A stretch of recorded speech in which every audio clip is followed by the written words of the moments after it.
My husband's assistant's purse was under our bed. She'd resigned for personal reasons just 2 days ago. Inside was her company ID, a hotel receipt from his business trip, and a USB drive. Tonight, he's taking a long shower, washing off someone else. He thinks I'll cry. He doesn't know I saw the reservation for our 6th anniversary, the one noting, room for parents, space for a speech. He plans to humiliate me publicly. Fine. We'll perform. But I'm changing the director. My name is Brooklyn Watson. I'm 32 years old, and I build narratives. As a content and brand strategist for artisanal labels, I find the soul of a product a hand-thrown vase, a small batch gin, and I tell its story to the world. It's a good life, a clean life, one I built myself, my husband. Mason Calloway doesn't build things, he inherits them. At 36, he's an executive vice president at Marlin Vale Strategic Group, a title that sounds impressive until you realize his father's name is on the letterhead. We live in Harborcrest, Connecticut, a town where the money is so old it's practically fossilized, and every lawn is a silent, manicured scream of pedigree. We've been married for 6 years. 6 years of learning to navigate the subtle, icy currents of the Calloway legacy. Tonight, those currents finally dragged the wreckage to my shore. It was late, past midnight. The house was silent except for the distant, percussive spray of the shower in our master bath. Mason was home. I'd been reading in bed, waiting for the familiar dip of the mattress, the non-committal kiss to my temple. When I finally gave up, I swung my legs over the side, feeling for my silk slippers on the thick wool carpet. My fingers brushed against something that shouldn't have been there. It wasn't soft like a slipper. It was cool, structured leather. I knelt, the sleeve of my robe pooling on the floor, and slid it out. A woman's purse, not mine. It was a sleek, minimalist design in a pale, sand-colored leather. I didn't have to guess.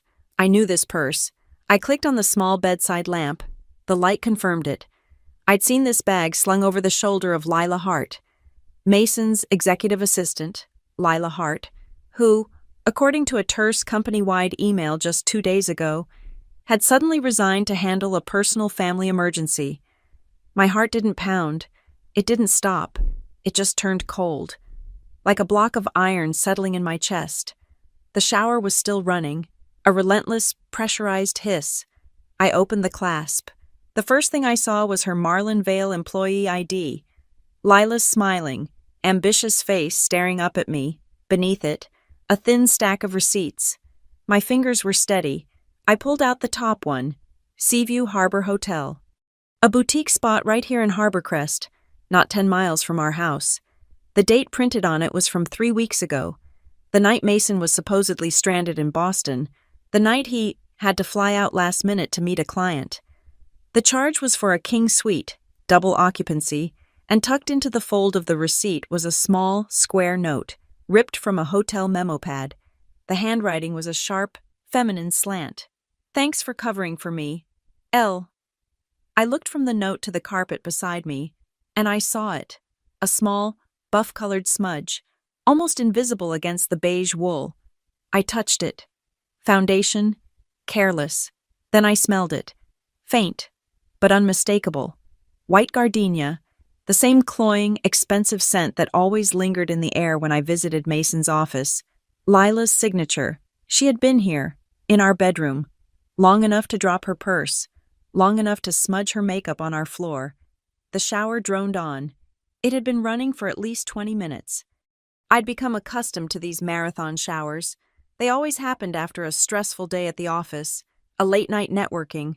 He was washing her off, scrubbing away the scent of white gardenia, the residue of the Seaview Harbor Hotel. Also, he could slide into bed next to me, smelling only of sandalwood soap and plausible deniability. The old me, the Brooklyn of 6 years ago, would have hammered on that bathroom door. She would have screamed, cried, held the purse up as a sacrificial offering to her own pain.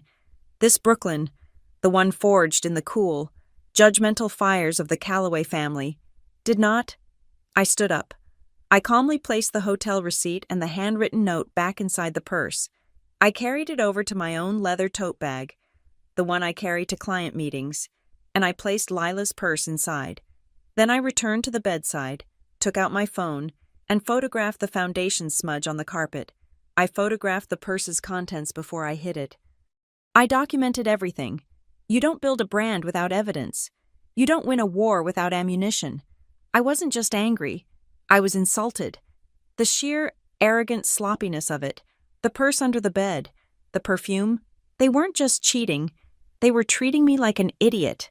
And as I sat there, the sound of the water finally stopping, another piece clicked into place, an email I'd seen on our shared family calendar. This coming Saturday, our 6th anniversary, Mason had made a reservation at the Palmetto Room, the most exclusive, old-world restaurant in Harborcrest, a place where you go to be seen. I'd been surprised he'd planned it. He usually forgot. But it was the note he'd left in the reservation details, the one clearly meant for the maitre d', that suddenly felt sinister. Corner table, guests' parents, need champagne support for an announcement. My blood ran cold. Guests' parents, his parents, Vivian and Graham. The matriarch and patriarch, who had never thought I was good enough. Champagne support. An announcement. He wasn't planning a celebration. He was planning a performance. This was an execution, a public humiliation, staged in front of his parents and a dining room full of Harborcrest's elite. He would stand up, raise a glass, and announce our separation, painting me as the one who had failed, the one who couldn't keep up, the one who was being gracefully released. The bathroom door opened. A cloud of steam rolled out. Smelling aggressively of sandalwood, Mason appeared. A thick white towel knotted around his waist. He smiled, a practiced, easy smile that didn't reach his eyes. "Hey, you're still up." He walked over and kissed my cheek. His skin was damp and hot. The gesture was pure theater. "Just finishing some reading," I said, my voice perfectly even. He nodded, already turning away, already focused on his own reflection in the mirror. Big day tomorrow. I watched him. I watched this man I had loved, this man who was now a stranger rehearsing a play. He thought he was the writer, the director, and the star of this little drama. He thought he was staging his grand exit, if you want a stage. "Mason," I thought, my hand resting on the tote bag beside me, "I'll rebuild it, but you're not going to like the final act." I waited until I heard the deep, even breathing of his sleep. An hour later, I slipped out of bed and took Lila's purse to my study downstairs. There was one more item, tucked into a side pocket. I'd missed it the first time. A small, silver USB drive. I plugged it into my laptop.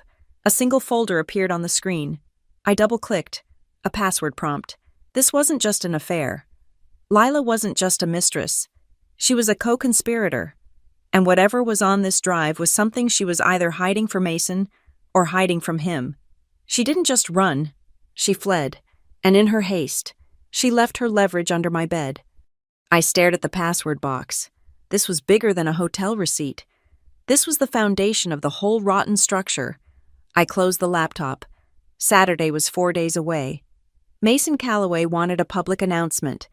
He wanted to make me the victim of his story, the sad little wife he had to leave behind. He and his parents could have their corner table. They could have their champagne. But I would be rewriting the script, and I would not be the one left humiliated.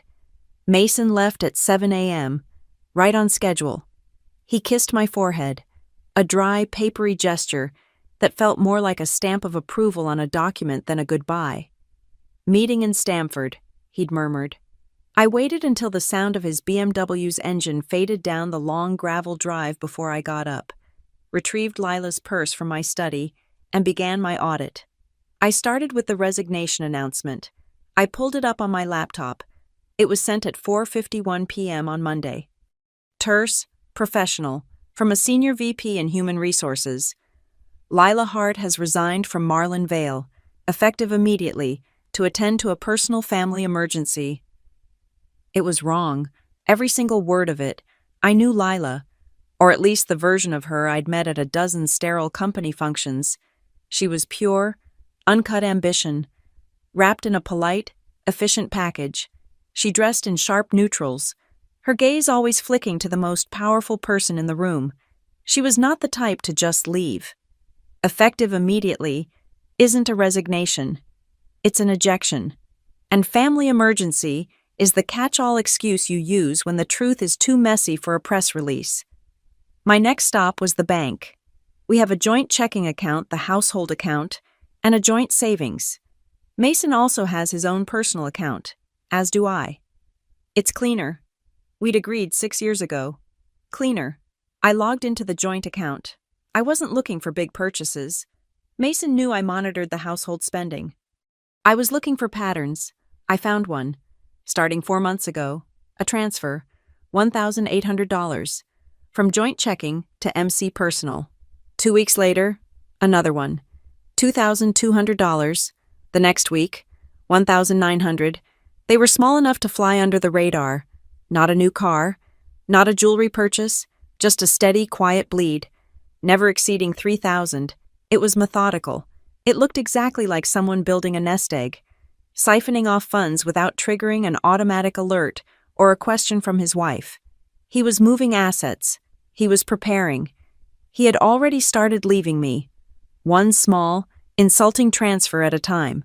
The hotel was next. The receipt from Lila's purse was burning a hole on my desk. I picked up my phone, took a breath, and pitched my voice a half octave higher, adding a slight vocal fry. The voice of a stressed, competent assistant. I dialed the Seaview Harbor Hotel. "Hi, this is Lila Hart," I said, the name feeling like poison on my tongue. "I am so sorry. I was handling some expenses for my boss, Mason Calloway, and I seem to have misplaced a final receipt from a few weeks ago. I just need a PDF for our records." The concierge was helpful. Bless her. "No problem. Ms. Hart, let me pull that up for you. Yes, I have it here. Mason Calloway, checking in on the 10th of October. Oh, I see. The charge was processed on Mr. Calloway's personal Amex. I can absolutely email you the folio." His personal card, not the company card he would have used for a client meeting. His personal card. The note, "Thanks for covering for me, L." It wasn't about the room. It was about the lie. She was his alibi. I hung up and went straight to his digital calendar, shared with me for the illusion of transparency. The 10th of October. Flight to BOS. 7 p.m. Logan Limo. I scrolled through his email, which I still had access to on the household iPad. I found the airline confirmation. He had lied, but he'd been lazy about it. The flight confirmation wasn't for the 10th. It was for the 11th, at 6 a.m. He hadn't flown out that night. He had driven 10 miles to the Seaview, spent the night with his assistant, and then driven to the airport the next morning to catch his actual flight. He hadn't even bothered to delete the evidence. He just assumed I would never look. The arrogance of it made my hands shake. Lila was the key. She was the one who was there, the one who was now gone. I tried her. I went to Instagram. Her profile. Once a curated feed of Harborcrest brunches and strategically casual sailing photos, was gone. User not found. I tried LinkedIn. Her profile was still there, but her connection to Marlin Vale had been severed.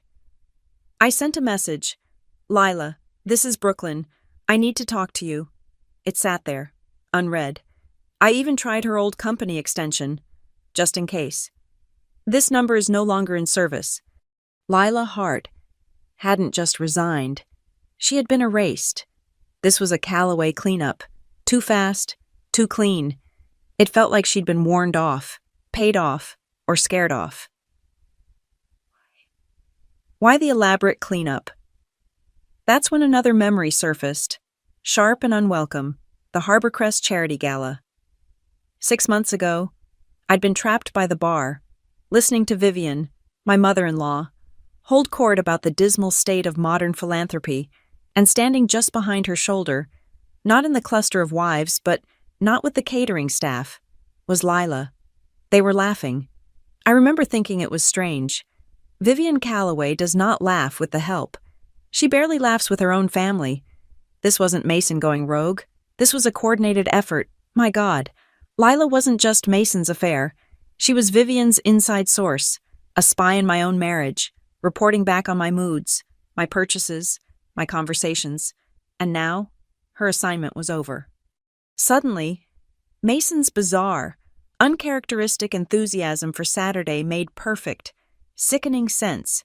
His sudden insistence on planning it himself, the 2 separate calls from Vivian, her voice dripping with fake warmth. "We're so looking forward to it. Brooklyn, do try to be on time." They weren't excited for an anniversary. They were excited for the finale. They were waiting for the curtain to fall. I needed to know what they were planning. I needed someone who had seen them when they thought no one was watching. I knew exactly where to go. Porterhouse on the Bay. It's the Calloway family's unofficial canteen.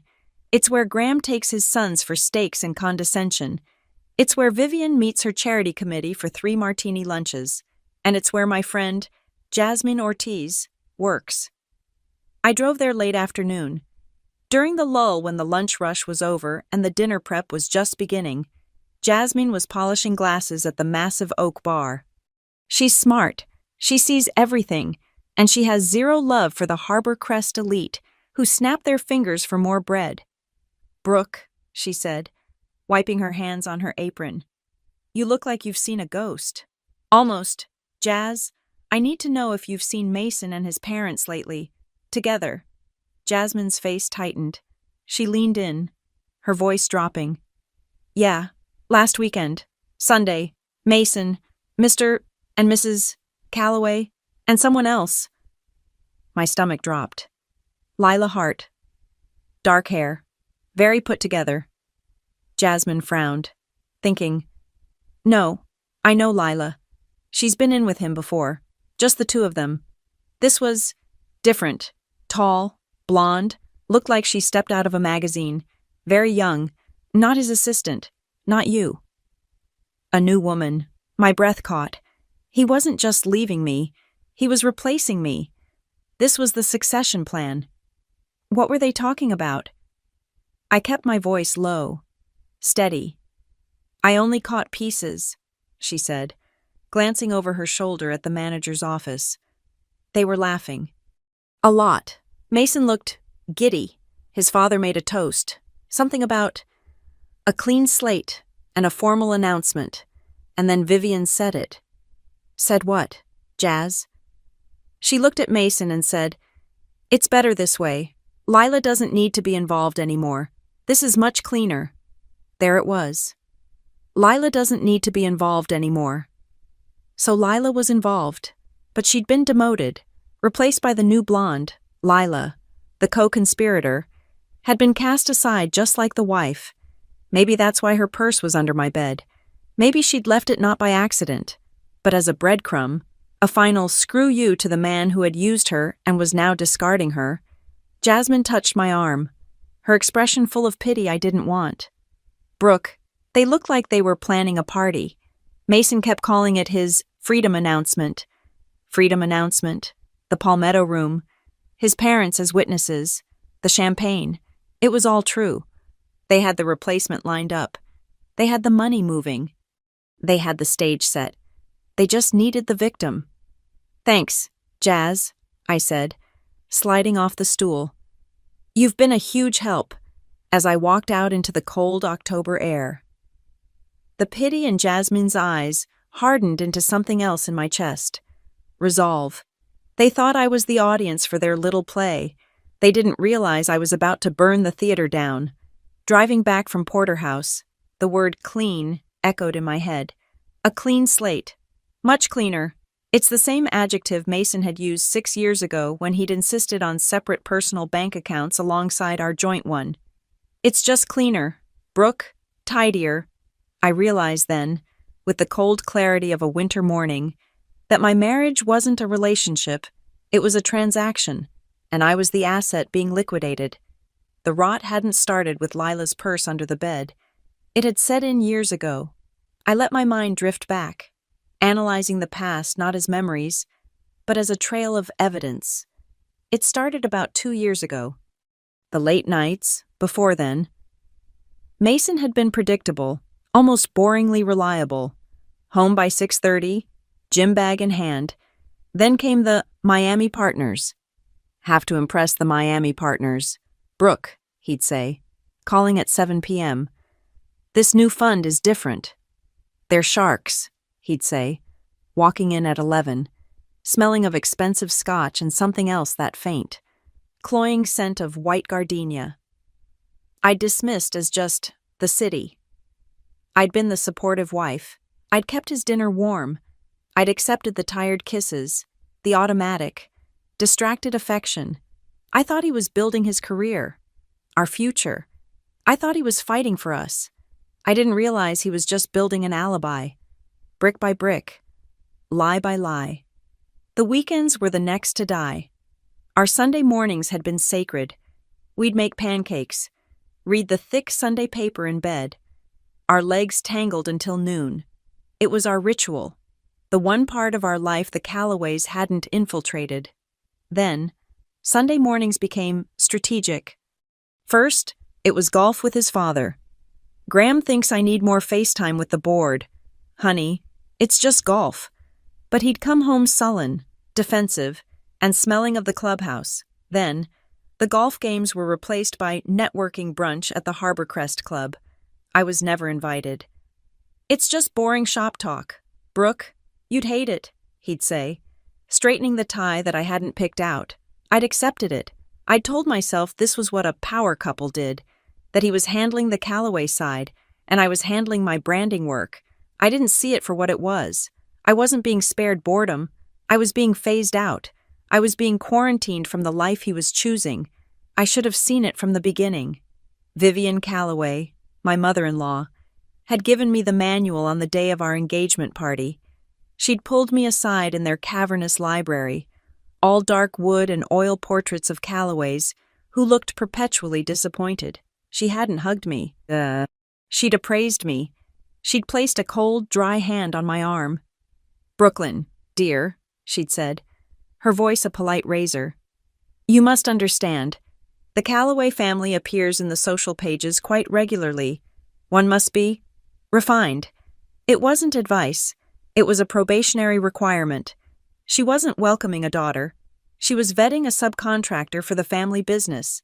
My entire marriage had been a project. I was the artisanal choice, the self-made girl from a decent family, just unconventional enough to make Mason seem independent. But they thought malleable enough to be shaped into the perfect Callaway wife. I was a 6-year project they had approved, funded, and were now ready to decommission because I hadn't yielded the expected returns. I was still Brooke who does content. The Mason I married, or thought I married, had vanished. The man who used to brag about my first big client, who read my copy drafts and told me I was brilliant, was gone. He'd been replaced by a Callaway clone, hollowed out and refilled with his father's ambition and his mother's disdain. I remember the exact moment it crystallized. We were at a sterile hospital fundraiser. Vivian was complaining, as she always did, about a distant cousin who had embarrassed the family by opening a yoga studio in Greenwich. "It's so unseemly," she'd whispered. Mason had laughed, not his real laugh, the warm one that used to reach his eyes, but the short, sharp bark he reserved for his father. He'd draped a heavy arm over my shoulder and said, "Don't worry, Mother. Brooke just does content. It's harmless. Just content." He'd reduced my career, my passion, my entire identity, to a child's hobby. He'd dismissed me with a smile, signaling his allegiance to her, throwing me under her bus just to prove his loyalty. And the anniversaries, God, that was the cruelest joke. For the past 3 years, every time I tried to plan a trip a week in Italy, even just a long weekend in Napa Mason would wave it away. "Let me handle it this year. Brooke," he'd say, the exact same bright, false tone he was using for this Saturday. "I'm planning something special. It'll be memorable." But the memorable event never materialized. The trip was always postponed, always at the last minute. A sudden merger. A crisis in the Singapore office. The timing just isn't right. Brooke, he wasn't postponing celebrations. He was stalling the marriage. He was keeping it in a holding pattern until this memorable night the execution at the Palmetto Room was ready, the freedom announcement, It all made perfect, sickening sense. Why the Palmetto Room? Because it's the most public, most ostentatious venue in Harborcrest. Why the corner table, not for intimacy, but for visibility? A stage. Why his parents? Not as family, but as witnesses for the prosecution. They needed an audience. They needed to validate their narrative. They would stand up.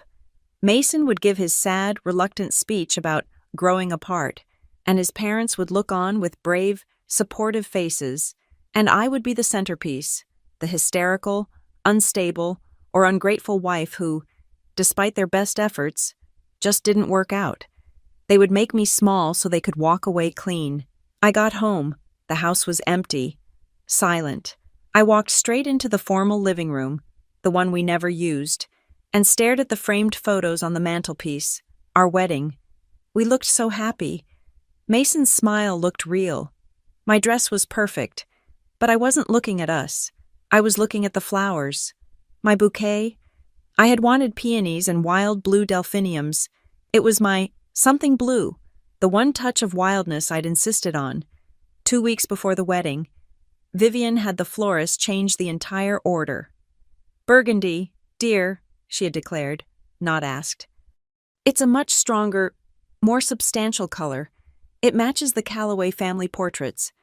I had fought her, weakly, but Mason, already tired of the planning, had just sighed. "Just let her have it. Brooke, it's just flowers.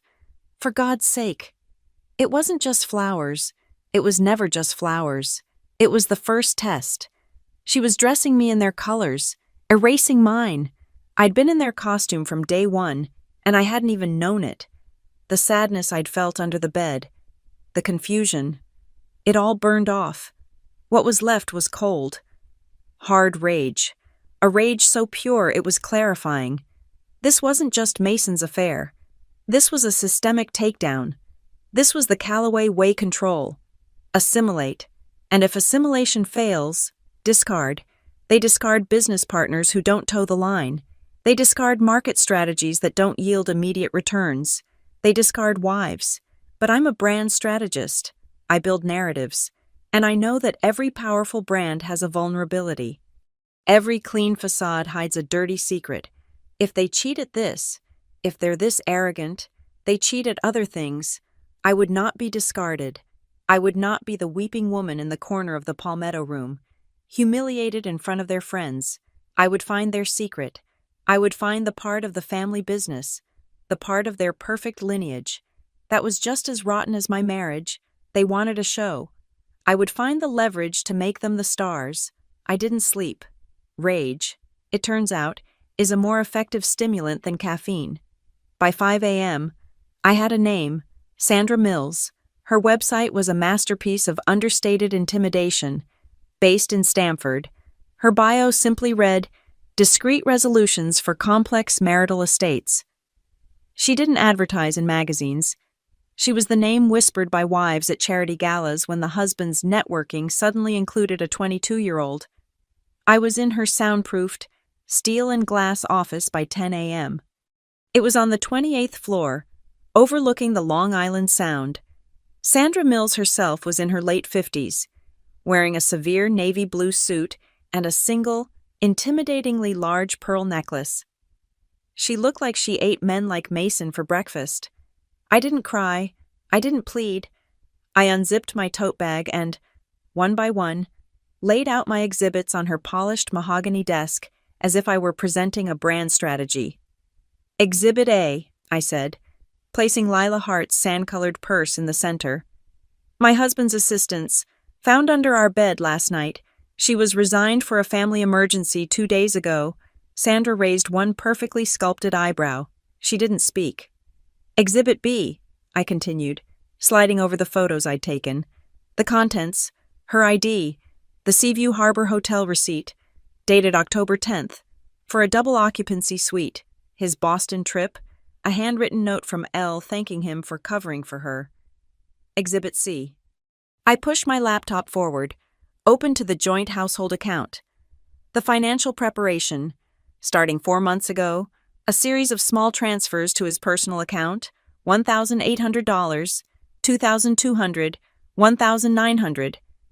Sandra leaned in, her eyes scanning the numbers. "He's bleeding the account," she said, her voice a low, precise monotone. "He's trying to establish a new status quo of expenses while building a war chest. He's been planning this for at least 6 months. I found about $70,000 in total," I said, "all in small, non-alarming increments." "Of course," she said. "Not a fur coat, not a sports car, just enough to be explained away as market investments or consulting fees if you'd asked, but in aggregate, it's theft. And finally, Exhibit D," I brought up the shared calendar, "the reservation for the Palmetto Room. Our 6th anniversary is Saturday. He's invited his parents. The note to the maitre d' requests champagne support for an announcement." For the first time, Sandra Mills sat back. She looked at me, not with pity, but with a kind of clinical respect. A public execution, the Callaway specialty, arrogant, messy. Then I held up the last item, the small silver USB drive. This was also in the purse. It's password protected. Sandra's entire demeanor shifted. The professional calm was replaced by a sharp, predatory focus. "That," she said, pointing a gold pen at the drive, "is your leverage, the affair that gets you money, the public humiliation that gives you moral high ground, which judges appreciate. The siphoned 70,000, that's just a down payment. But that, a password-protected drive, left by a fleeing, disgruntled mistress. That is a power play. That is either his business, his family's business, or his insurance policy against her. Either way, it's a vulnerability. Do not try to access it. Do not let it out of your sight." She stood and walked to the window, looking down at the water. "Here is what you are going to do. Brooklyn, first, you will leave this office and go to a different bank, not a branch of your current one, a new institution. You will open an account in your name only. You will then transfer exactly 50% of all liquid assets from your joint accounts into your new one." "Can I do that?" She turned. "He can. He did. He just did it slowly, like a thief. You are going to do it quickly and legally. As a partner reclaiming her equity, he started the dissolution of assets. You are merely completing the transaction. Call the transfer personal investment portfolio. It's cleaner. Second," she continued, "you will rent a storage unit. Today, you will go home, and you will remove anything you cannot bear to lose. I'm not talking about the furniture. I'm talking about your grandmother's jewelry, your photo albums, your personal files. Assume that once you serve him, you may never be allowed back in that house without a police escort. You will remove your life from his property." "He's at a meeting in Stamford," I said. "He'll be gone all day." "Good," she nodded. "Third, you will not confront him, not on Saturday, not ever. You will let him have his little announcement. You will let him stand up. Let him make his speech, in front of his parents. You will look heartbroken. You will perhaps shed a tear. You will excuse yourself from the table. And the following Monday, at 9 a.m., my associate will serve him with divorce papers at his desk at Marlin Vale, complete with a temporary restraining order freezing every single Callaway asset he has his name on." She wanted me to be a victim, but the plan had a flaw. "He'll spin it," I said. "He'll say I was hysterical, that I'm vindictive." "He will," Sandra agreed, "which is why we need to find out what's on that drive." Which brings me to my last point.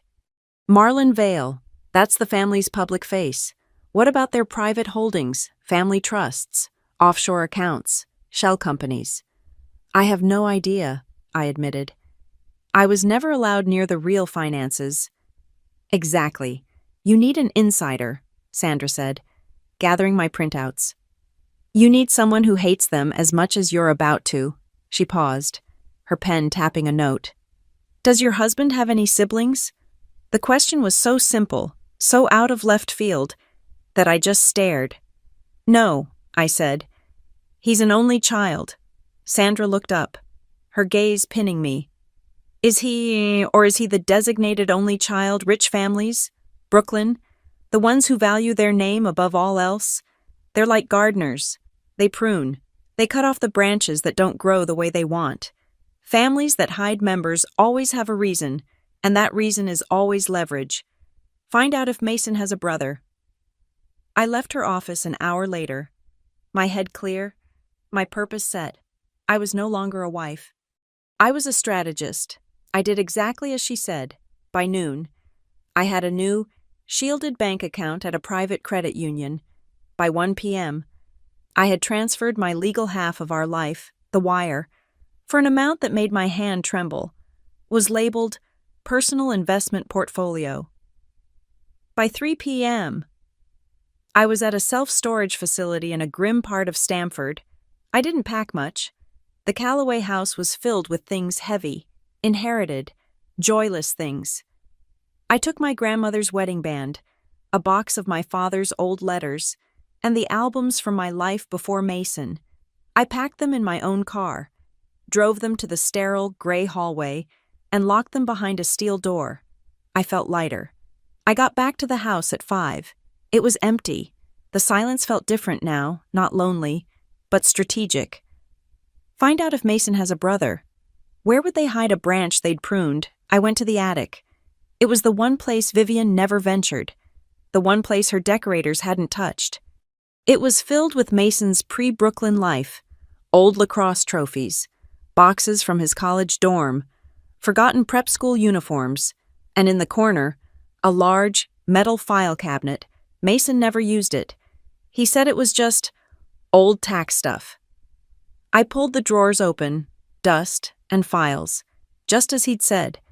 Tax returns from the early 2000s, old bank statements, and at the very bottom of the last drawer, shoved underneath a stack of university transcripts, was a thin, leather-bound photo album. It wasn't a wedding album. It was a simple, black book. I opened it.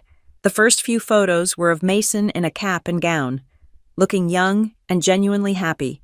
Princeton, class of 2008. I turned the page, and there he was. Mason, arm slung around another man. A man who looked so jarringly like him it took my breath away. Same height, same dark hair, same Calloway jawline. But where Mason's eyes were guarded, this man's were open, laughing. He was a warmer, less guarded version of my husband. I pulled the photo from its plastic sleeve. On the back, in Mason's familiar, sharp handwriting, was a caption. Adrian, 2008, Adrian, a brother, an erased branch. Families that hide members always have a reason. Sandra was right. The Calloways didn't just have a vulnerability. I was holding a photograph of him. Adrian, I said the name aloud in the empty, silent house. It felt strange, like a word from a language I almost knew. I didn't have to hire a private investigator. I just needed LinkedIn. It took less than 30 seconds. There he was. Adrian Calloway. The profile picture was him, maybe 5 years older than the 2008 photo, but unmistakably the same man. The Calloway jaw, the dark hair, but his smile was professional, thin, not the laughing college kid in the album. His profile was sterile. Independent financial advisor, location Providence, Rhode Island. There was no mention of Marlin Vale, no mention of Harborcrest. His entire employment history began 10 years ago. He had been pruned. I was done with subtlety. I was done with being the polite, refined wife Vivian wanted. I sent him a connection request. In the message box. I didn't plead. I didn't introduce myself as a long-lost sister-in-law. I laid out the facts. I am Mason Calloway's wife. I believe your family is planning to do something unjust to me, and I think they're using their old playbook. I found Mason's assistant's purse under our bed. I'm not going to be the next person they erase. I hit send. I expected to be ignored, blocked, or worse. I expected a screenshot to be forwarded to Vivian with the caption, "Look at the hysterical creature your son married." Instead, my phone buzzed less than an hour later. A new message. From Adrian Calloway. It was 5 words. Meet in person, Dockside Brew, Thursday afternoon. Thursday. That was tomorrow. I told Mason I was meeting a potential client, a new artisan distillery in Providence. He'd barely looked up from his iPad. "Great, Brooke," he'd murmured. "Just make sure you're back in time for Saturday." The Dockside Brew was everything Harborcrest was not. It was dark, smelled of fried fish and old wood, and the music was loud. It was a place for actual work, not networking. I saw him in a booth in the farthest, darkest corner. Seeing him in person was a physical shock. It was like looking at a photo of Mason that had been retouched by a different artist. He had the same height, the same bone structure, but he was leaner. He wore a gray, worn sweater and jeans, not a bespoke suit. When I slid into the booth, he looked up, and I saw the real difference. Mason's eyes were smooth, polished, and reflective. You only ever saw yourself. Adrian's eyes were sharp, analytical, and held a deep, permanent shadow of vigilance. He was the version of Mason who had never been broken, or perhaps the version who had been broken and rebuilt himself. "You're Brooklyn," he said. He didn't offer to buy me a coffee. "You're Adrian." "The purse," he said, his voice a low rumble. "Tell me." I told him everything.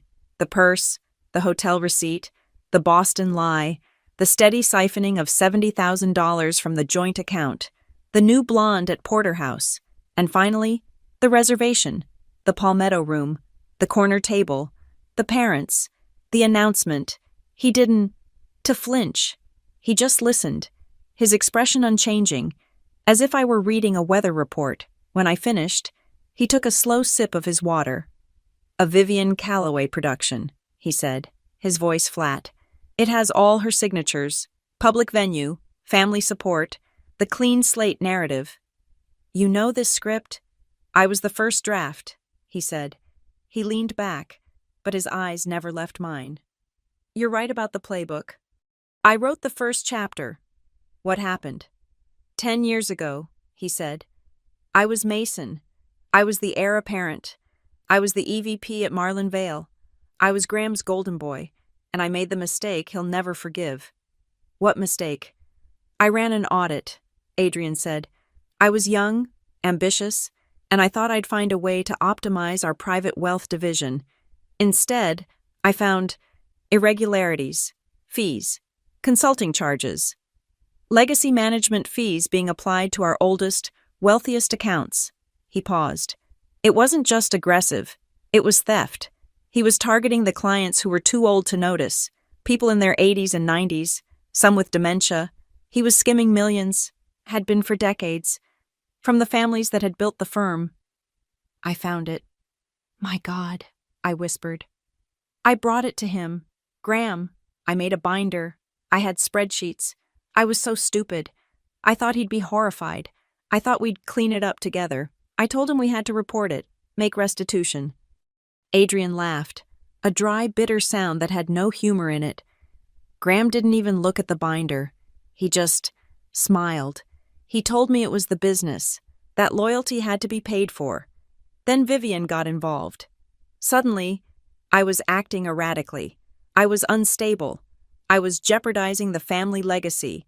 I was not a team player." The air in the booth felt cold. "What did they do?" "They cut me out," he said simply. Within a week, I was locked out of the office. A month later, I was written out of the family trust.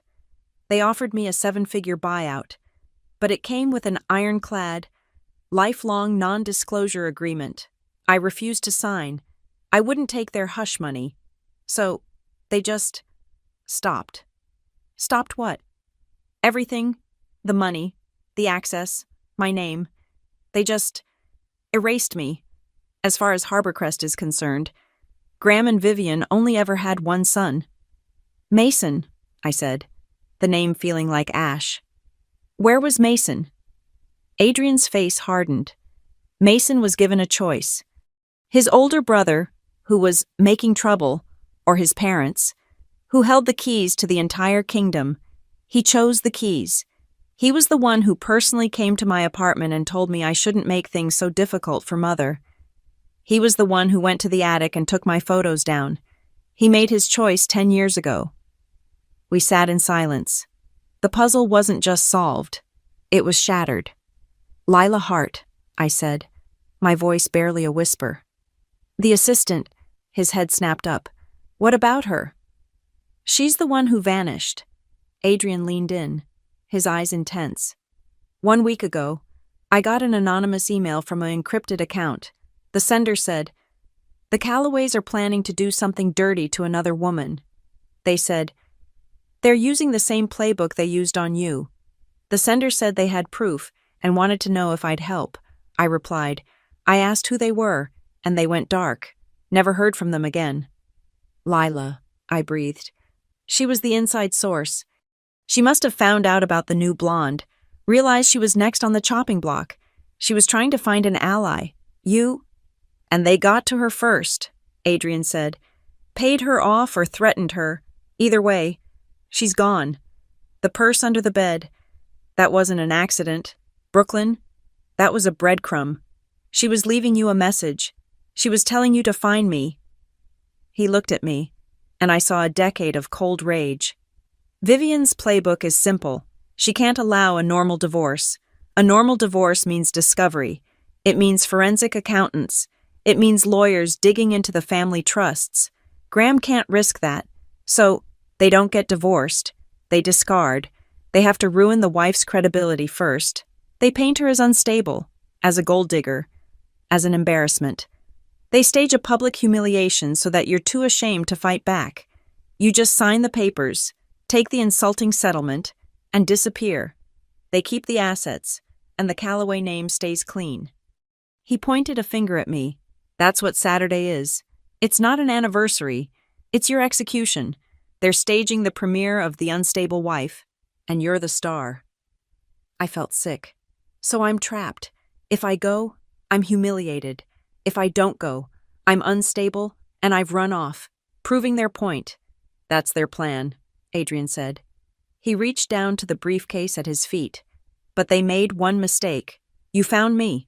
He pulled out a slim tablet and slid it across the table. "When I said I refused to sign their NDA, I meant it, and I didn't leave empty-handed." He tapped the screen. A scanned document appeared. It was old, on yellowed legal paper, covered in signatures. The original articles of incorporation, Callaway Family Investments, LLC, 1982, the original holding company for everything, before Marlin Vale, before the house, before the Miami condo. Everything flows from this, signed by my grandfather, my father, and me on my 21st birthday. "What does it mean?" "It means," Adrian said, his voice dropping to a deadly calm, "that they fired me from the firm, but they never legally bought me out of the trust, because I wouldn't sign. They were so arrogant, so sure I'd just crawl away, that they left the single biggest legal loose end in the family's history. My name is still on the bedrock. I still own 25%. My heart hammered. 25%, I repeated. That's Graham's nightmare, Adrian said. If I were to legally challenge this, if I were to demand a full audit of this trust to determine the value of my share, I would expose everything, the skimming, the fraud, all of it, for 10 years. I've left it alone. I built my own life. I'm clean. But they're doing it again. They're doing it to you. He locked the tablet and pushed it back into his bag. So, here's the new plan, he said. You're going to that dinner on Saturday, to be humiliated. No, Adrian said. A slow, cold smile crossed his face. It was a Callaway smile, but this one was on my side. You're going to let them have their stage. You'll let Mason stand up. You'll let him give his speech. You'll let Vivian and Graham look on with their fake sympathetic faces. He slid his business card across the table. And just when they're about to deliver the killing blow, you'll have a surprise guest. They have to be in complete control. They have to be smug. They have to be surprised. Not just surprised, ambushed. You'll come? If you want to hit them publicly, Brooklyn, you don't hit Mason. You hit his father. They want a performance. We'll give them one. They can't erase you. Not if the ghost they buried 10 years ago shows up to stop them. The next 48 hours were a blur of encrypted texts and hushed, late-night calls. Mason was a ghost in the house. He was swamped at the office, putting out fires before our big night. He was so deep in his own self-congratulatory narrative, so busy rehearsing his speech, that he never noticed I was gone. I met Adrian twice more, both times in anonymous coffee shops halfway between Providence and Harborcrest. We were no longer just a victim and a ghost. We were a strategic alliance. In the second meeting, he spread copies of Callaway financial reports across the laminate table, documents he had saved from his ouster 10 years ago. "This is their language. Brooklyn," he said, his pen hovering over a line item. "You see this legacy consulting fee? That's not a real service. That's a euphemism." He guided me through the complex architecture of their wealth, a maze of trusts and LLCs designed to baffle and deter. He showed me how they use these consulting fees, like the ones Graham was skimming from the elderly to move money, to hide assets, to reward loyalty and punish dissent. "Mason's $70,000 bleed from your joint account," Adrian said, his voice laced with a cold disdain. "That's a Callaway move. He learned from the master. It's not just theft, it's clean." As he spoke, a strange, forgotten feeling settled over me. It was recognition, validation. For 6 years, every time I'd questioned Mason about a strange expense or expressed unease about Vivian's suffocating control, he'd treated me like I was hysterical. He'd brooklined me, as he and his mother used to joke. He'd made me feel crazy, paranoid, and small. And here, in a sterile coffee shop, was this man, this stranger who looked just like my husband, listening to my story, and not just believing it, but adding to it. He was the first person in 6 years who hadn't made me feel like I was imagining the poison. He'd tasted it himself.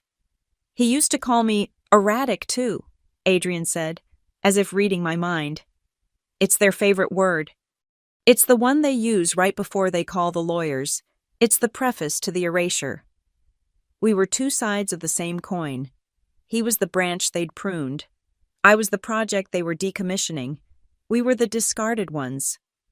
I found myself watching his hands as he explained the financial structures steady, unadorned, nothing like Mason's, which were always manicured, always checking his watch. There was a quiet intensity to Adrian, a warmth that was less about charm and more about a shared, banked fire of anger. It felt more real, more present than any of Mason's theatrical kisses. It was the antithesis of the coldness I'd been sleeping next to for a year. On our third call, after we'd pieced together the financial and emotional timeline, Adrian's voice turned practical. "We have the motive," he said. "We have the history. I have the legal leverage. But you have a problem, Brooklyn." "What's that?" "If you let them have this dinner, and it's just your word against theirs, and I show up, they'll paint a new picture. They'll say the unstable wife conspired with the disgruntled brother. They'll say you're sleeping with me. They will try to invalidate us both." He was right. Mason would scream that. "If they're planning a public execution," Adrian said, his voice hardening, "you need more than a ghost. You need a witness from the inside. You need someone who was in that room with them. You have to find Lila Hart." The hunt for Lila was not something I could leave to chance. She was the one who had disappeared. She was the one who had left the purse. She knew where the bodies were buried because she had been holding the shovel. I didn't call lawyers. I called my network.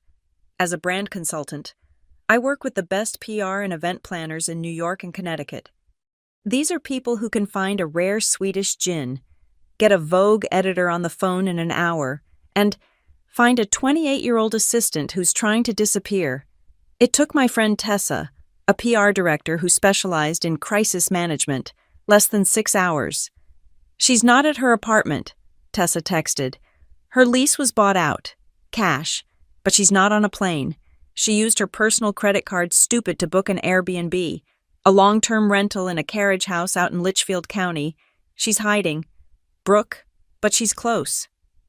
I had the address an hour later. It was a cold, gray afternoon. I drove for 2 hours. My stomach a knot of dread and adrenaline. The carriage house was isolated, set back from a winding country road. I parked at the end of the long, unpaved driveway. When I knocked, it took a full minute for her to answer. The door opened a crack. Lila Hart. Without her power suit and her mask of efficiency, she looked like a child. Her hair was in a messy bun, her eyes wide and red-rimmed. She was wearing a gray sweatshirt, and she looked terrified. "Brooklyn," she whispered, her hand flying to her mouth. "Oh my God, he sent you." "Mason didn't send me," I said, my voice low and calm. "I found your purse." Her face crumpled. She opened the door. "He's going to ruin me. They're going to ruin me."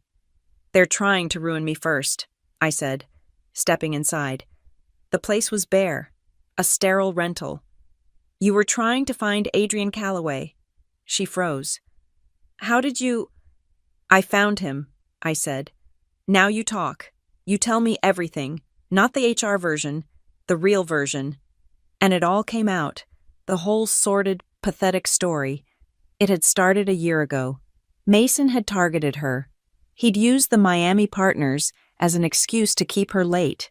He'd plied her with compliments, with promises of promotion, with the intoxicating illusion that she, Lila, was the only one who really understood him. At the same time, Vivian had targeted her. The matriarch had pulled her aside, praising her efficiency, giving her small gifts, and then came the requests. "Brooklyn seems so stressed lately. What's her schedule like? I'm worried Mason is spending too much. What's her favorite boutique?" Lila was a spy on two fronts.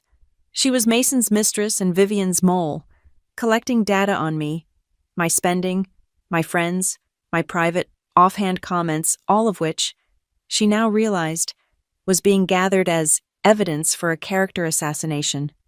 "Then it all changed," she said, tears streaming down her face. "2 weeks ago, Mason got cold. He said we needed to be careful. And then Mrs. Calloway called me in. Vivian had a new task. She'd had her legal team draft a formal affidavit, a sworn statement. She wanted me to sign it," Lila choked out.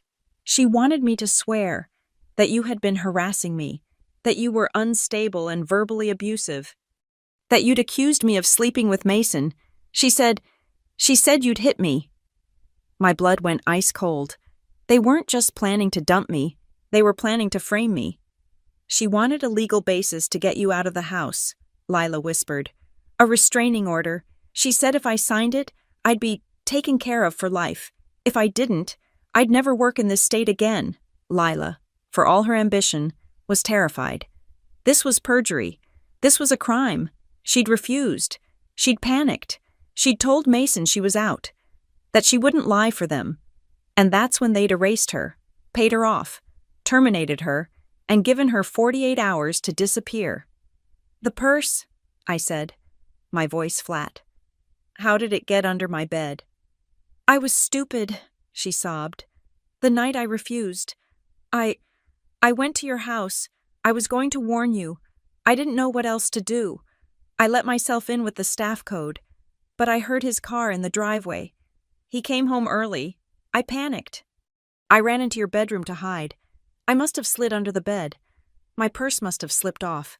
I ran out the back door as he was coming in the front." So it wasn't a breadcrumb. It was just a mistake, but it had been enough. "They're going to destroy me," she said. "No," I said, my voice hard. "They're not, because you're going to help me destroy them. What do you have?" Lila looked up, a new, sharp light in her red eyes. She was arrogant. Vivian, she likes to hear herself talk. She went to her bag and pulled out her phone. After she offered me the deal, I told her I needed to think about it. I called her back, and I recorded it. She pressed play. A recording. Not a video, just audio, but it was unmistakable. Vivian Calloway's crisp, aristocratic voice, as clear as if she were in the room. "It's very simple, Lila. You sign, Saturday night, at the Palmetto Room. Mason will make his announcement. He will announce his independence. Our guests, our friends, will see that he has been freed from a Difficult situation. Brooklyn will be so humiliated. She will have no choice but to accept the terms. The affidavit simply ensures she can't contest them. It's all very clean. I had her. It wasn't just a plan. It was a conspiracy. I looked at Lila. No longer a victim, but a weapon. Lila, I said, you're not going to hide anymore. You're going to come with me, Adrian Calloway, myself, and you. We're going to the Palmetto Room on Saturday. Friday, 48 hours to detonation. I left Lila, trembling but resolute, in a new secure hotel room. I drove straight to Stamford, back to the 28th floor. Sandra Mills didn't waste time on pleasantries. You have it? She asked. I placed a new USB drive on her desk. Audio, Vivian Calloway, in her own voice, detailing the plan for Saturday night, the public humiliation, the independence, the fraudulent affidavit. It's all there. Sandra's face showed the barest flicker of a predatory smile. I added Lila's sand-colored purse, now inside a sealed evidence bag. Then came the hotel receipt, the foundation's smudged carpet photos, the printout of Mason's $70,000 shadow transfers, and finally, the high-resolution scan of Adrian's 1982 Calloway Family Investments contract. This is the war chest, I said. This, Sandra corrected, is the checkmate. She took the drive. I'm having this forensically time-stamped and logged. A copy goes to my private server. A copy goes into our physical vault. If they try to claim you fabricated this, we can prove this evidence existed before Saturday night. They can't erase this. My next stop was the private credit union. I had already moved my half of the savings. Now I was closing the loop. I sat across from the same manager who had helped me on Wednesday. I'm executing the final transfer from the Calloway joint checking account, I said. My legal half, he's already siphoned his. I watched the numbers move. I wasn't just taking my money. I was reclaiming my security. I left just enough to cover the upcoming mortgage payment. I would not give them the excuse that I had left them in financial chaos. I would be what they always pretended to be, clean. Now, I needed the theater. I needed the inside source. I called Jasmine Ortiz. Jazz, it's Brooklyn. I need a huge favor. I need to know the layout of the Palmetto Room. She cut me off. Her voice a rushed whisper. Brooke, you will not believe this. You know my manager at Porterhouse. Her sister works at the Palmetto. She's sick, needs her shift covered tomorrow night. They're short-staffed. Brooke, I'm working the floor at the Palmetto Room on Saturday. My hand gripped the phone. The universe wasn't just giving me a sign. It was handing me a loaded gun. Jasmine, I said, my voice dropping. This is not an anniversary dinner. It's a staged event. They are planning to publicly humiliate me. They have a script. They're going to fire me as a wife, in front of the entire restaurant. There was a long, cold silence. Those silver spoon, entitled bastards, she finally hissed. I knew they were snakes. What do you need? Brooke, I'm in. The reservation, I said. Calloway, corner table. Oh, I know it, she said instantly, disgust in her voice. Table 12. We call it the stage. It's not a corner. It's a platform. It's raised by a single step. Everyone in the main dining room can see it. It's for people who want to be watched. Of course. You're my waitress, Jazz, I said. Only you. You get that station. I need you to control the timing. Tell me. They're going to order champagne for an announcement. I need you to let Mason stand up. Let him talk. But the moment he's done, I need you there. I need you to create a pause.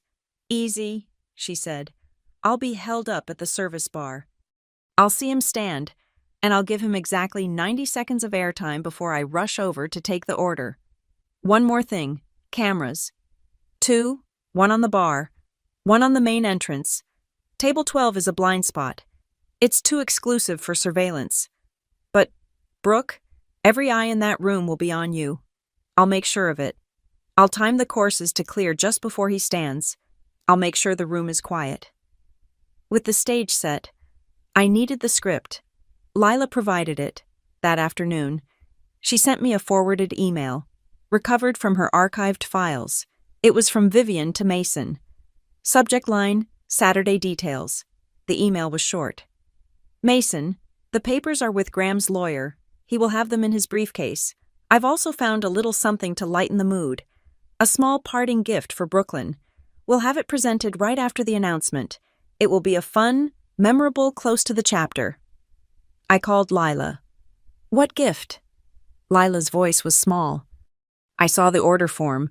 She had it rushed from a custom cashmere shop in New York.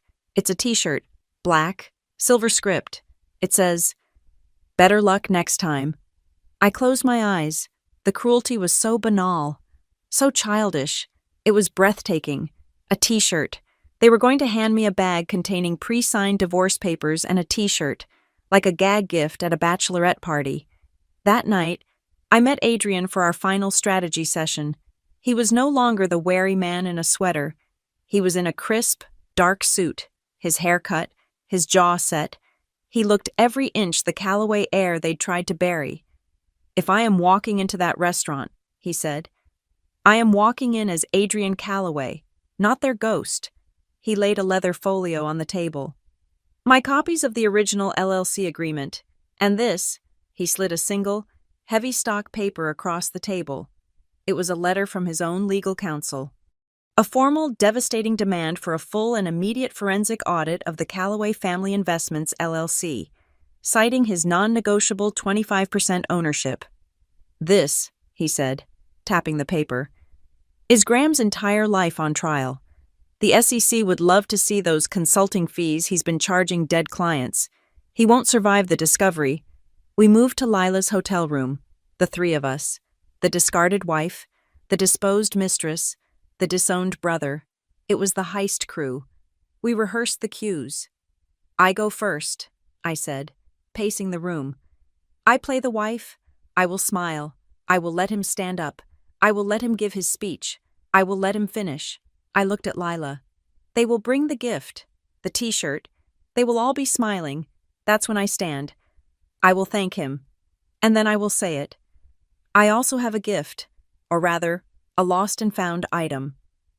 I held up the sand-colored purse. "This is the signal. I place this purse on the table." Lila, who would be sitting at the bar under a reservation for Hart, nodded, her hands shaking. "The moment I see the purse, I move. I walk to the table. I stand next to you." Adrian looked at us both.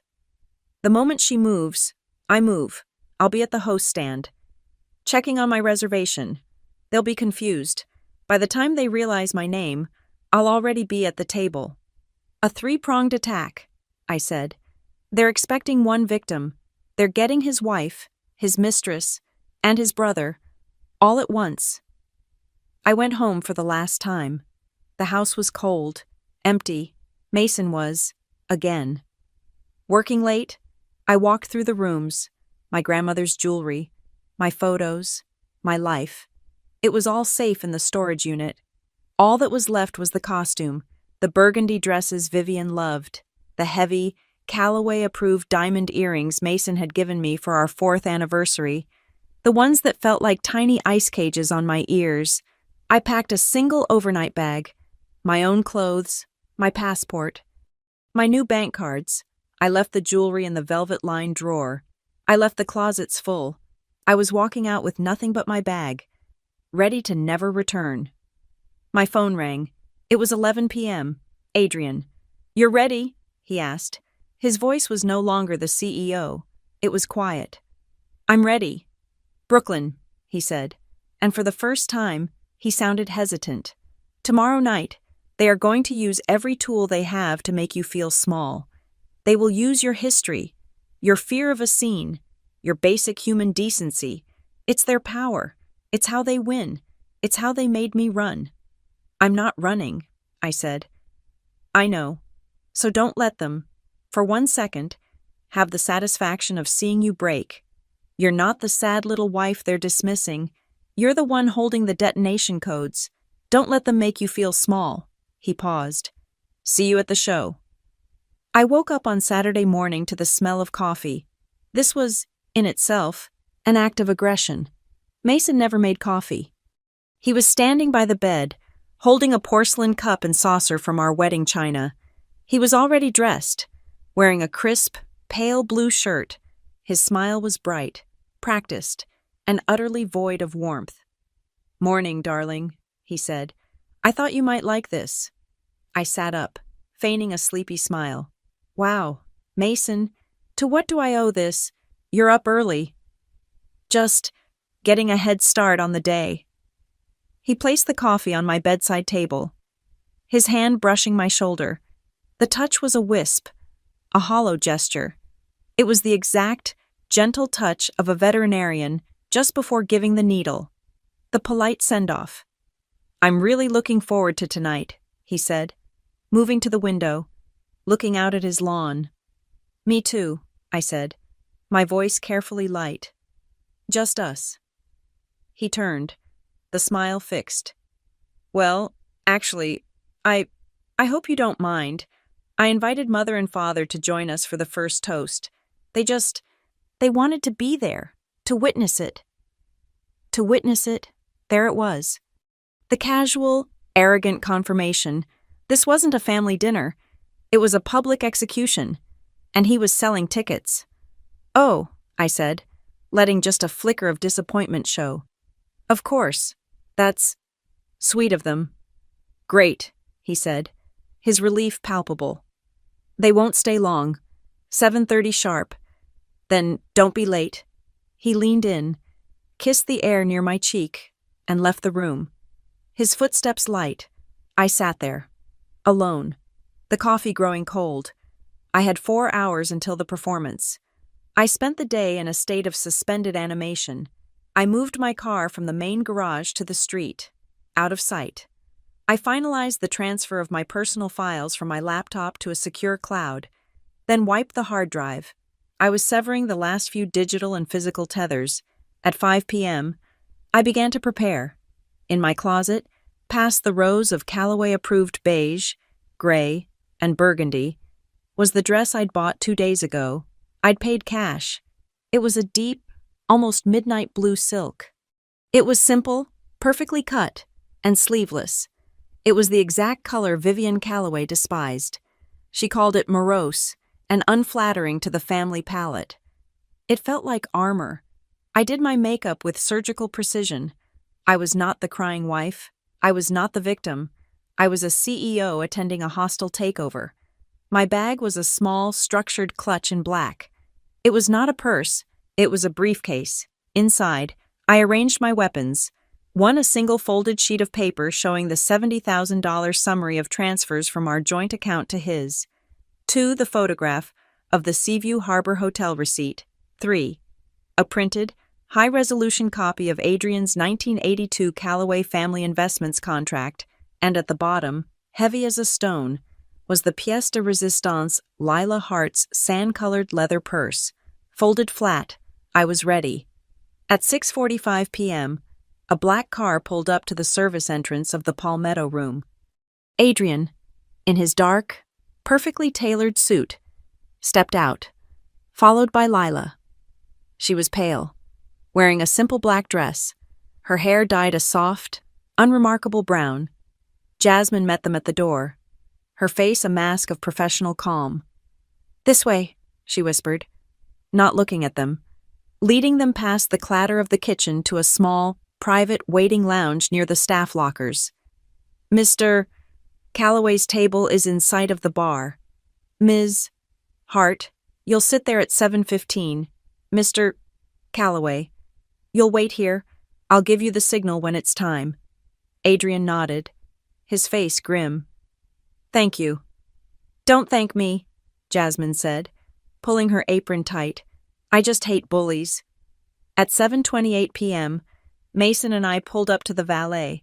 He put his hand on the small of my back, a proprietary, public gesture. "You look amazing. Brooklyn? You too. Mason." We walked in. The maitre d' practically genuflected. "Mr. Callaway, Mrs. Callaway, what a pleasure. Your guests are already seated." "Right this way." He led us through the hushed, carpeted dining room. The air smelled of old money, roast duck, and beeswax. And then I saw them. Table 12, the stage. It was just as Jasmine had described, a raised, semicircular booth that surveyed the entire room.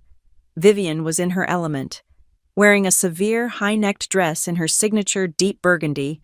Graham was in a charcoal gray suit, his Callaway crest cufflinks winking in the low light. They weren't just sitting, they were holding court. They both stood as we approached, their faces arranged in identical expressions of warm, predatory anticipation. "Brooklyn, dear," Vivian said, offering a cheek that felt like cool marble. "That blue, so dramatic." "Happy anniversary." "Vivian," I said, smiling. The performance began. We slid into the booth. The seating was strategic. Mason and I on the inside, his parents flanking us, trapping us. The first part of the meal was a flawless execution of the Callaway script. Jasmine, her face a perfect, neutral mask, took our drink orders. Vivian recounted a tedious, self-congratulatory story about ousting a rival at the golf club's planning committee. Graham held forth on the fundamental weaknesses of the current market, a speech I'd heard him give, verbatim, at least 5 times. Mason watched his watch. Once, twice, I played my part. I was the perfect, adoring, slightly dim wife. I nodded at Graham's financial pronouncements. I laughed at Vivian's brittle jokes. I touched Mason's arm, my smile bright and unwavering, letting them believe I was the lamb, blind and happy, walking to the slaughter. I let them get comfortable. I let them get smug. "The duck here is just passable," Vivian was saying, pushing a piece of celeriac around her plate. "But one comes for the atmosphere, not the food." "Indeed," Graham grunted, signaling for more wine. The main courses were cleared. Jasmine moved with quiet efficiency, her eyes meeting mine for a fraction of a second. It was the signal. The room was at a lull. The tables were quiet. Mason cleared his throat. He looked at his father. Graham gave a small, almost imperceptible nod. It was time. Mason picked up his champagne flute. He took a tiny, sharp steak knife and tapped it against the crystal. Once, twice, the sound, delicate but sharp, cut through the restaurant's murmur. Heads turned. The Callaways were a fixture in Harborcrest. When they tapped a glass, people listened. Mason Callaway stood up in the raised booth. He straightened his jacket. He looked down at me, and his face was a perfect mask of sad, noble regret. He looked like a man about to win a marathon he'd rigged. "Thank you, all," he said, his voice projecting just enough to carry. "If I could have your attention for just a moment." Mason's voice was smooth, practiced, and dripping with a false, noble sorrow. He held the champagne flute aloft. "First, I'd like to thank my incredible parents, Vivian and Graham, for being here to support us, as you all know. Brooklyn and I are celebrating our 6th anniversary tonight." He turned his gaze on me. It was not the look of a husband. It was the look of an owner appraising an asset he was about to liquidate. "The last 6 years," he continued, his voice resonating with that Callaway confidence, "have been, well, they've been full of lessons, a great many lessons, and tonight I just wanted to say thank you, Brooklyn, for trying." I heard a small, sharp intake of breath from the table next to us. "For trying. He'd just reduced our entire marriage to a failed attempt. But," he said, and his face settled into a mask of deep, manufactured sincerity, "sometimes, to truly grow, to truly become the person you're meant to be, you have to release each other. You have to set each other free. And so, tonight, I'm announcing." It was at this moment that Vivian Callaway, with the timing of a seasoned director, raised one perfectly manicured hand. She didn't look at Mason. She signaled to Jasmine, who was standing stiffly by the service station, as per our plan. "Jasmine, dear," Vivian called, her voice clear. The gift, Jasmine, playing her part, nodded and walked to the host stand. retrieving a sleek, dark blue gift bag. It was flat, not bulky. She placed it on the table in front of me, her face a perfect blank. Mason smiled down at me, a smile of pure, unadulterated pity. Just a little something to mark the transition. Brooklyn. The entire restaurant was silent. The Callaways had their audience. Graham was leaning back, his arms crossed, a small, smug smile on his lips. Vivian looked like a queen who had just successfully exiled a rival. They were all waiting, for the tears, for the blush of shame, for the quiet, humiliated exit. I didn't open the bag. Instead, I looked up at Mason, and I smiled. A bright, warm, genuine smile. "Mason," I said, my voice clear and steady. "You're right. It is a night for announcements. What a coincidence." I slowly got to my feet, mirroring his stance. His smile wavered, a flicker of confusion in his eyes. Vivian's posture stiffened. "I also have a gift," I said, my voice carrying easily in the silent room. "Or perhaps it's more of a lost and found item, a lost item I'd like to return." I reached into my small black clutch. The table was waiting for tissues. They were waiting for me to run.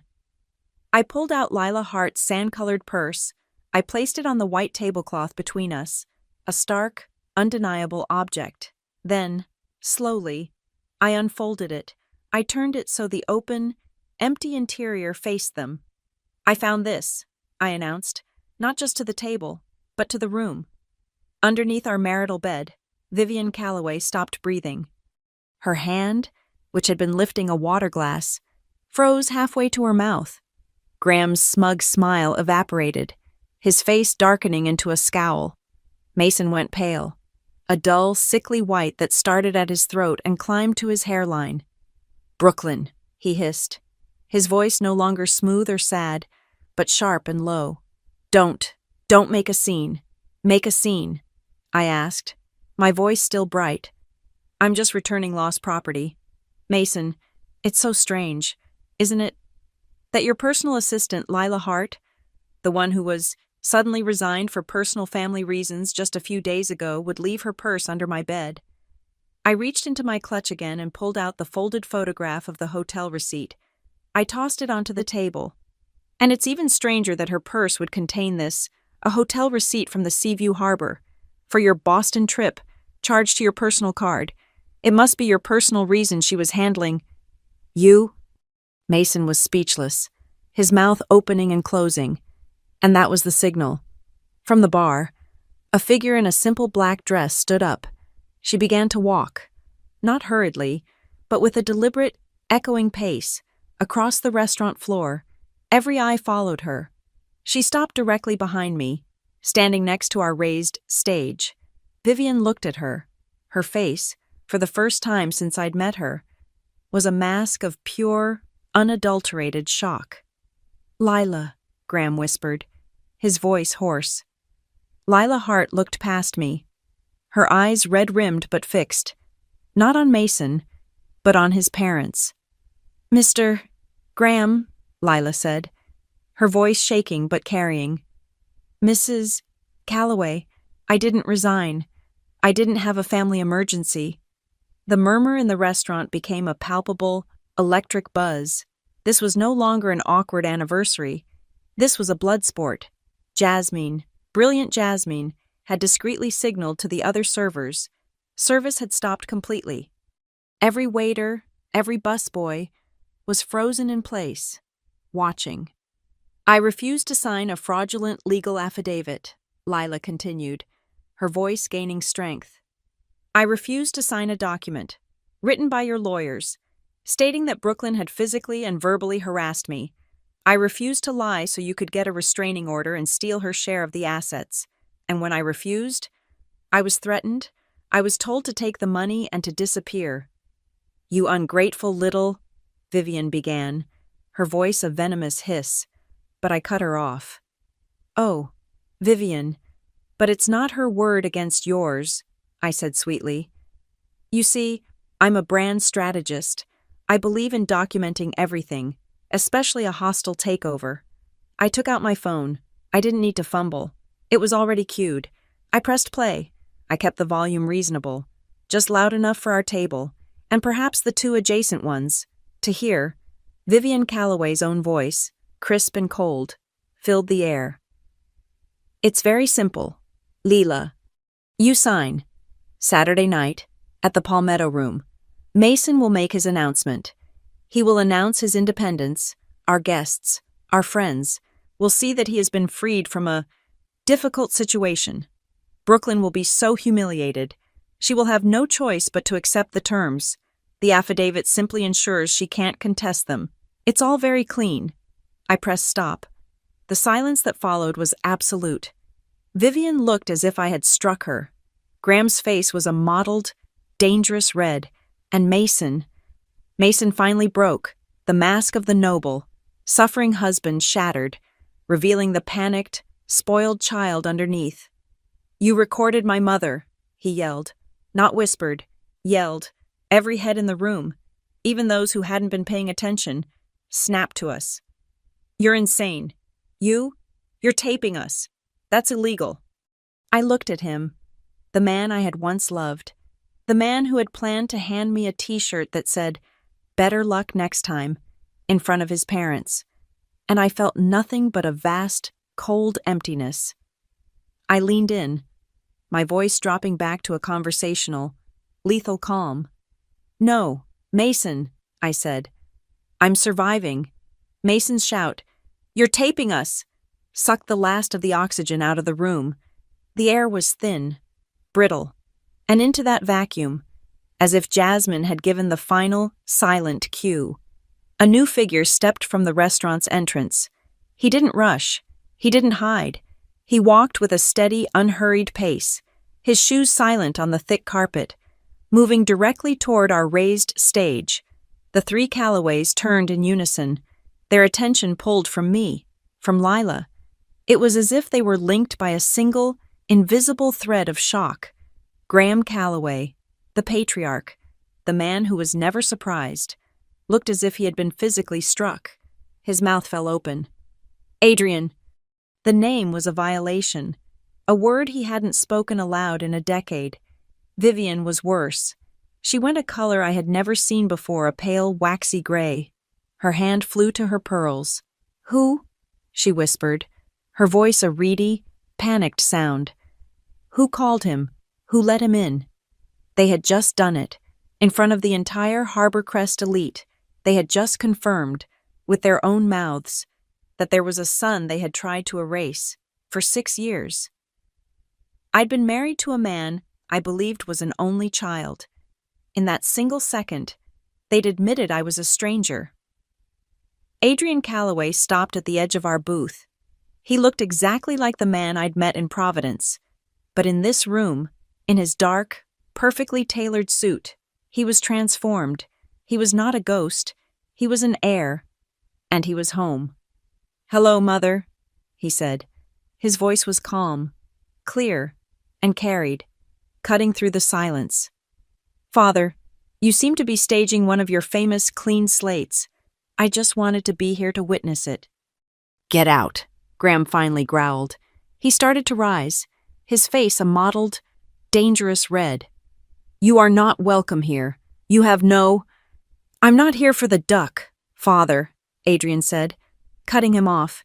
He reached inside his suit jacket, but he didn't pull out a wallet. He pulled out a slim, leather-bound folio. He didn't toss it.